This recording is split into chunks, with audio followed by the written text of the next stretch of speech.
معبود نہیں ہے، اللہ رب العالمین سب سے بڑا ہے، اور تمام کی تمام تعریفات یہ صرف اور صرف رب کائنات کے لیے ہے۔ اسی طریقے سے اللہ رب العالمین نے سورۃ حج کے اندر فرمایا لَن يَنَالَ اللَّهَ لُحُومُهَا وَلَا دِمَاؤُهَا وَلَكِنْ يَنَالُهُ التَّقْوَىٰ مِنكُمْ، کہ رب کائنات نے فرمایا کہ ہم جو قربانی پیش کرتے ہیں نہ تو اس کا گوشت اور نہ ہی اس کا خون پہنچتا ہے، لیکن تم تقوی اور پرہیزگاری میں رب کائنات سے کتنا قریب ہونا چاہتے ہو، اس بات کو ملحوظ خاطر رکھا جاتا ہے۔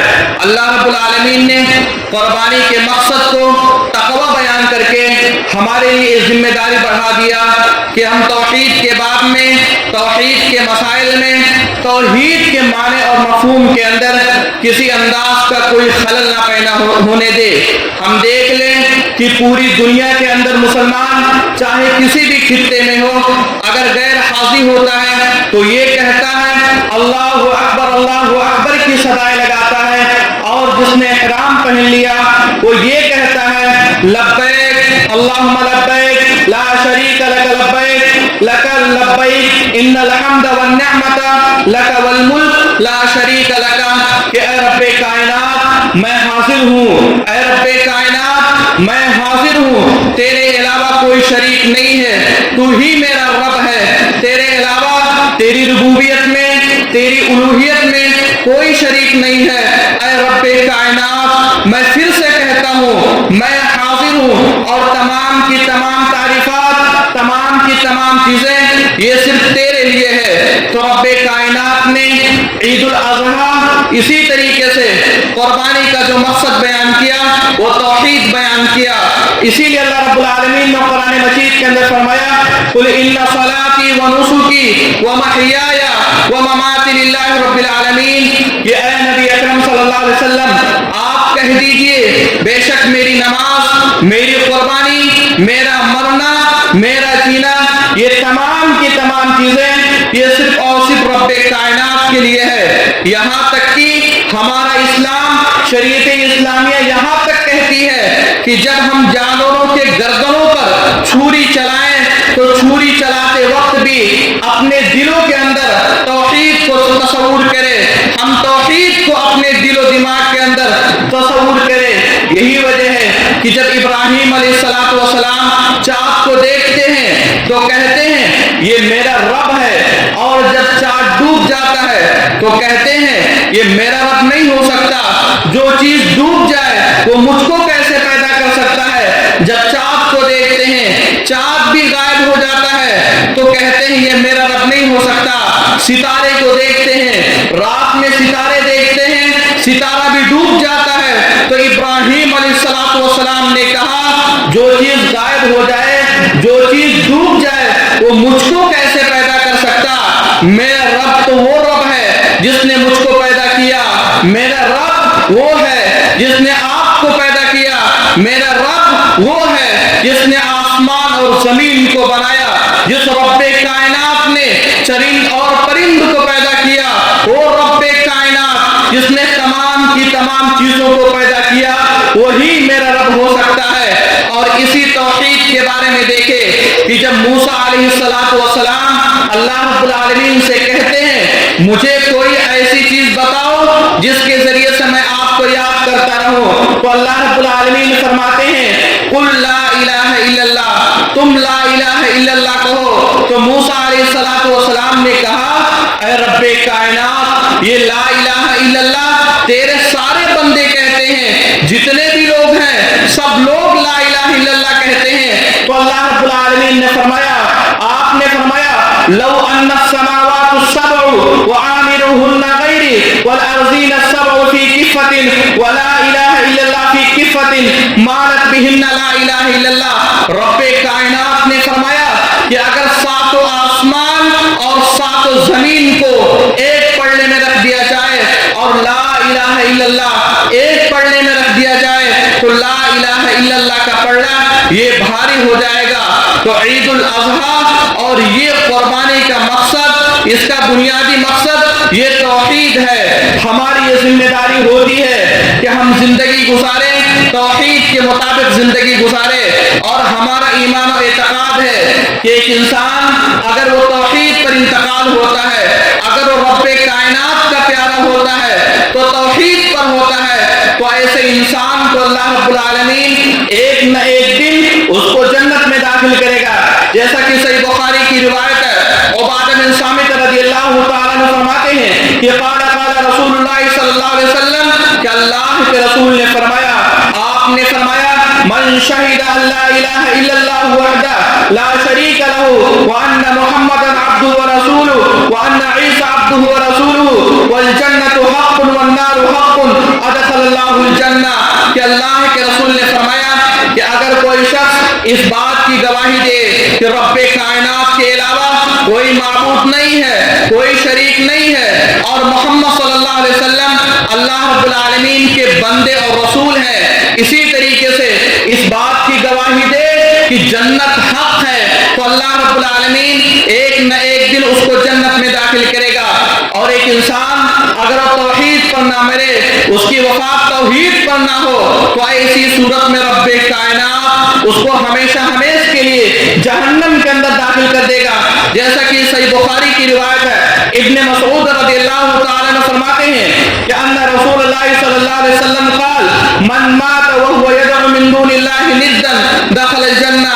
کہ اللہ کے رسول نے فرمایا کہ اگر کوئی شخص اس بات پر وفات پائے کہ اللہ رب العالمین کو چھوڑ کر غیر اللہ کو پکارتا ہے، اللہ کو چھوڑ کر غیر اللہ کی عبادت کرتا ہے، اس کا سر غیر اللہ کے سامنے جھکتا ہے، تو ایسے انسان کو اللہ رب العالمین جہنم کے اندر داخل کرے گا.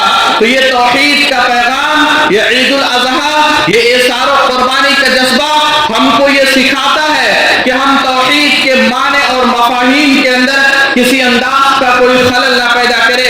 ہماری یہ ذمہ داری ہوتی ہے ہم عبادت کریں تو صرف رب کائنات کی عبادت کرے.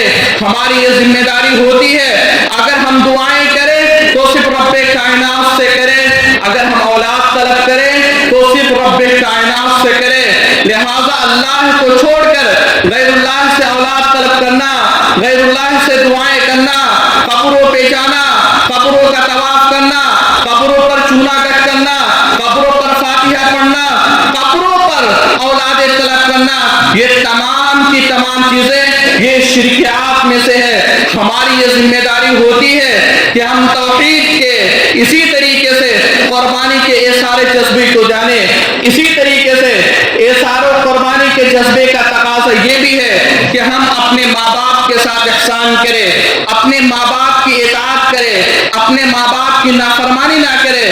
ہم دیکھیں کہ جب ابراہیم علیہ السلام کو خواب میں دکھایا گیا میں اپنے بیٹے کو ذبح کر رہا ہوں، جب ایک باپ اپنے بیٹے سے کہتا ہے کہ رب کائنات کا حکم ہے، تمہاری کیا رائے ہے، فانظر ماذا ترى، اے میرے بچے تمہاری کیا رائے ہے. تو اسماعیل علیہ السلام نے کہا یا ابت افعل ما تؤمر، اے ابا جان آپ کو جو کچھ حکم دیا گیا آپ اس کو کر گزریے. یہ ایک بیٹے کا اپنے باپ کے سلسلے میں اطاعت و فرما برداری کا جذبہ تھا. ہماری یہ ذمہ داری ہوتی ہے کہ اگر ہمارے بھی ماں باپ کسی کام کو کرنے کا حکم دے، اگر کتاب و سنت کی مخالفت نہ ہو تو ہمارے اوپر واجب اور ضروری ہے کہ ہم اپنے ماں باپ کی اطاعت و فرما برداری کریں. ہم دیکھیں کہ رب کائنات نے جہاں اپنی عبادت کا تذکرہ کیا، اپنی عبادت کے ساتھ ماں باپ کے ساتھ احسان کا بھی تذکرہ کیا. ہم دیکھیں کہ اللہ رب العالمین نے سورہ اسراء کے اندر فرمایا وَقَضَىٰ رَبُّكَ أَلَّا تَعْبُدُوا إِلَّا إِيَّاهُ وَبِالْوَالِدَيْنِ إِحْسَانًا. کہ تمہارے رب نے یہ فیصلہ کر دیا تم عبادت کرو تو رب کائنات کی عبادت کرو اور اپنے ماں باپ کے ساتھ احسان کرو. ہم اپنے ماں باپ کی نافرمانی نہ کریں، ہم اپنے ماں باپ کو نہ ستائیں. ماں فرمانی کسے کہتے؟ نافرمانی کے بارے میں جمہور علماء کرام فرماتے ہیں وَكُلُّ فِعْلٍ أَوْ قَوْلٍ يَتَعَزَّ بِهِ الْوَالِدَانِ مِنْ وَالِدِهِمَا. ہم جو بھی بات کہیں، جو بھی عمل کریں، اگر ہمارے ماں باپ کو اس سے تکلیف ہوتی ہے تو ماں باپ کی نافرمانی ہوتی ہے. ہماری یہ ذمہ داری ہوتی ہے ہم اپنے ماں باپ کی نافرمانی نہ کریں. ماں باپ کی نافرمانی کرنا اسلام میں شریعت اسلامیہ کے اندر اس کو کبیرہ گناہوں میں شمار کیا گیا. جیسا کہ صحیح بخاری کی روایت ہے, ابو بکر صدیق رضی اللہ تعالی عنہ فرماتے ہیں کہ الا انبئکم باکبر الکبائر ثلاثا قالوا بلى یا رسول اللہ قال الاشراک باللہ وعقوق الوالدین.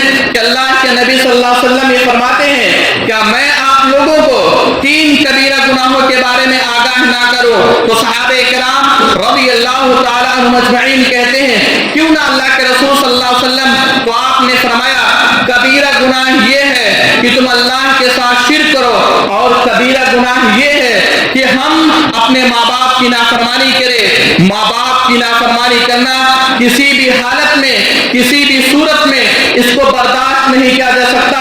وہ ماں باپ وہ ماں جو بچپن میں جس نے ہمارے پیشاب اور پیخانے کو صاف کیا, وہ ماں جو بچپن میں ہمارے آنسوؤں کو صاف کیا, وہ ماں جس نے ہم تمام کے تمام لوگوں کو اپنے پیٹ کے اندر 9 ماہ تک رکھا, وہ ماں جس ماں نے پیدا ہونے کے بعد تقریباً 2 سال تک دودھ کی شکل میں خون پلایا, ان ماں کی ناقدری کرنا یہ اسلام اور شریعت اسلامیہ کبھی بھی اس کی اجازت نہیں دے سکتا.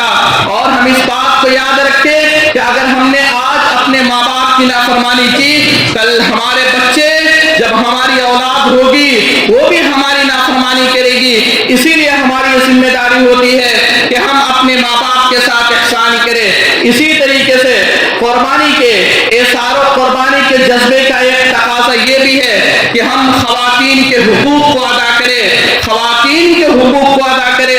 اللہ کے نبی صلی اللہ علیہ وسلم حجۃ الوداع کے موقع سے آپ نے فرمایا فاتقوا اللہ فی النساء فاتقوا اللہ فی النساء, کہ اے لوگوں عورتوں کے بارے میں رب کائنات سے ڈرو, اے لوگوں رب کائنات سے ان خواتین کے بارے میں ڈرو. ڈرنے کا کیا مطلب ہے؟ ڈرنے کا مطلب یہ ہے کہ ایسا نہ ہو کہ ہم خواتین کے حقوق کی ادائیگی میں ہم سے ناقدری ہو, ہم خواتین کے حقوق کو نہ ادا کریں. کہیں ایسا نہ ہو کہ ہم طلاق ثلاثہ کی غلط تعبیرات کو پیش کر کے اپنے گھروں کی چوکھٹ سے عورتوں کو, ان ماؤں کو, ان بہنوں کو ہم باہر کر دے. ہمارا اسلام شریعت اسلامیہ کہتی ہے کہ ہم 3 مہینے کے اندر 3 طلاق دے, لیکن طلاق کی غلط تعبیرات پیش کر کے مسلمان 3 سیکنڈ بھی نہیں لگاتا اور اپنی اس عزت کو, اپنی اس آبرو کو گھر کی چوکھٹ سے باہر نکال پھینکتا. اس کے بعد حلالہ کے طریقے ڈھونڈے جائے, نعوذ باللہ من ذالک, جو کہ اسلام میں شریعت اسلامیہ کے اندر حلالہ کا کوئی بھی تصور موجود نہیں ہے. ماں عورتوں کے حقوق کی ادائیگی کے بارے میں کہیں ایسا نہ ہو کہ ہم عورتوں کو, اپنی ماؤں کو, کہیں ہم اپنی بہنوں کو, اپنی بیٹیوں کو ہم وراثت سے نہ محروم کر دے. جہاں رب کائنات نے مردوں کو وراثت میں حصہ دیا, وہیں پہ رب کائنات نے شریعت اسلامیہ نے عورتوں کو بھی وراثت میں حصہ دیا. لیکن آج اکثر مسلمانوں کا یہ عالمیہ ہو چکا ہے, ان کے گھٹنوں میں یہ بات بیٹھ چکی ہے کہ عورتوں کو وراثت میں حصہ نہیں دینا. اسی لیے اللہ کے نبی صلی اللہ علیہ وسلم نے حجۃ الوداع کے موقع سے فرمایا تھا فاتقوا اللہ فی النساء, کہ اے لوگوں رب کائنات سے ان عورتوں کے بارے میں, ان خواتین کے بارے میں ڈرو. ہم دیکھ لیں کہ عبداللہ بن عمر رضی اللہ تعالیٰ عنہ نے تو یہاں تک فرمایا خیارکم خیارکم لنسائکم, تم میں سے سب سے بہتر انسان وہ ہے جو اپنی عورتوں کے لیے بہتر ہو. اسی لیے اللہ کے نبی صلی اللہ علیہ وسلم اپنی بیویوں کے بارے میں کیسا سلوک کرتے تھے, خود پیدل چلتے تھے, اپنی بیویوں کو اونٹنی پر سواری پر سوار کرتے تھے. انجشا جو آپ کا غلام تھا اس کو کہتے ہیں وہی حق یا انجشا, اے انجشا اونٹنی کو ذرا آرام سے ہاکو, تم کو نہیں پتا اس پر آپ گینے بیٹھی ہیں, ان کو کہیں خراش نہ آنے پائے. اس انداز سے ہمارے آخری نبی اکرم صلی اللہ علیہ وسلم نے اپنی بیویوں کا خیال کیا.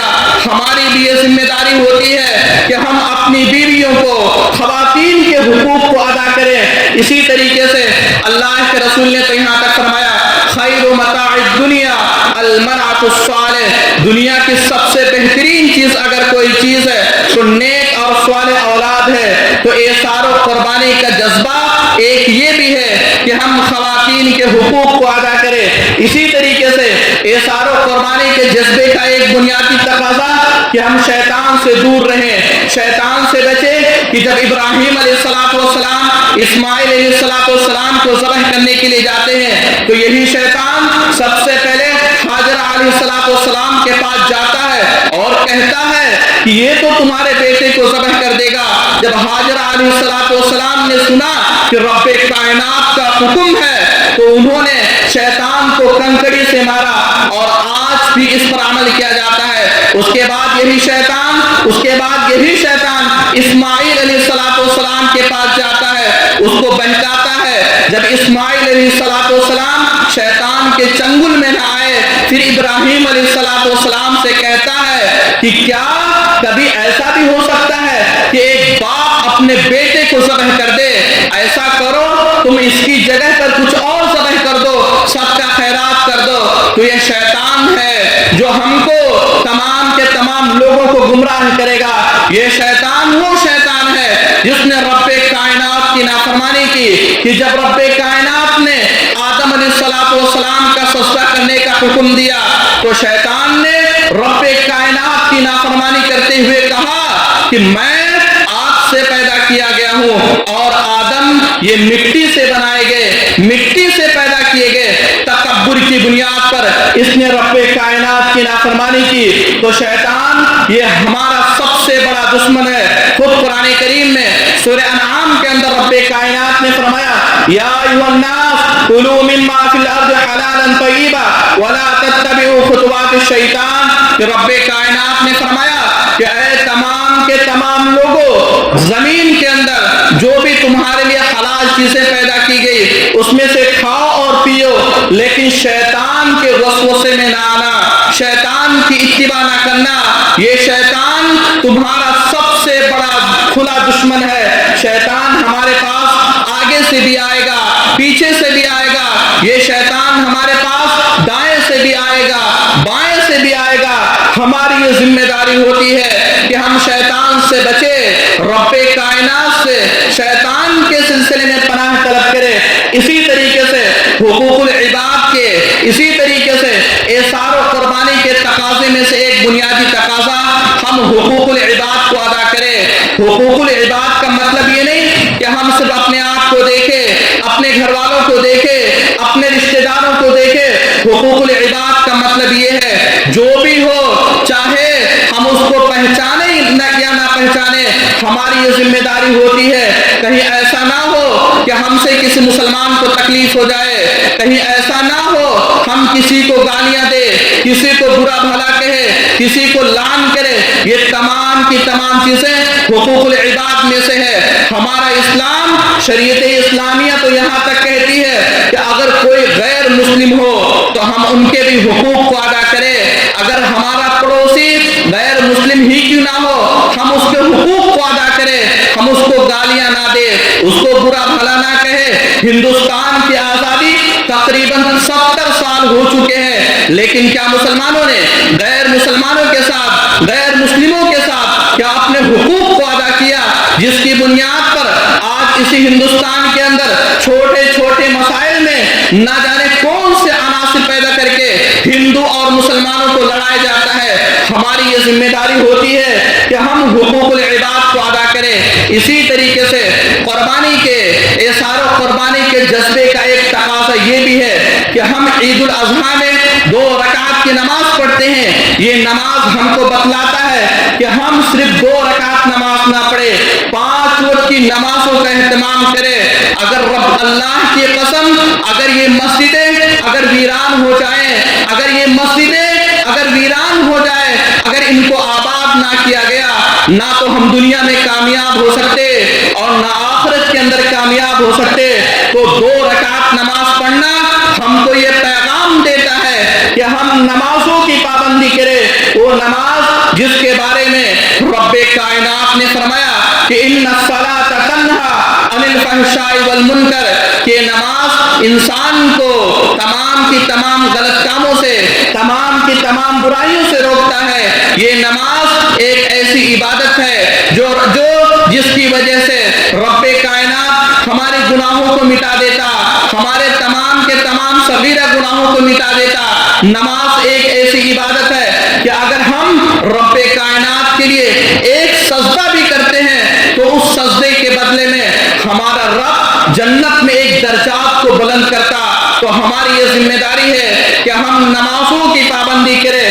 اسی طریقے سے ایثار و قربانی کے جذبے میں سے ایک بنیادی جذبہ یہ ہے کہ ہم بدعت و خرافات سے دور رہے۔ وہ بدعت جس کے بارے میں اللہ کے رسول نے فرمایا کل بدعت ضلالہ وکل ضلالۃ فی النار، کہ تمام کی تمام بدعت یہ گمراہی ہے اور تمام کی تمام گمراہی انسان کو جہنم میں لے جانے والی ہے۔ اور خود دیکھے قیامت کے دن اللہ کے نبی صلی اللہ علیہ وسلم کے سامنے ایک قوم کو لایا جائے گا اور اس کے اعضائے وجود چمکیں گے، لیکن ان لوگوں کو جنت میں داخل ہونے سے منع کر دیا جائے گا۔